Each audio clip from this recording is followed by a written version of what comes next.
శ్రీలలిత కథ వింటే కలుగు పుణ్యము.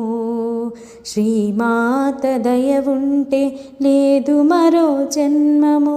శ్రీలలిత కథ వింటే కలుగు పుణ్యము.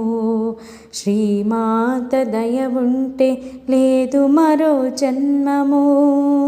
జగమును పాలించు ప్రియ జననీ, అవనిని లాలించు పరమ పావని.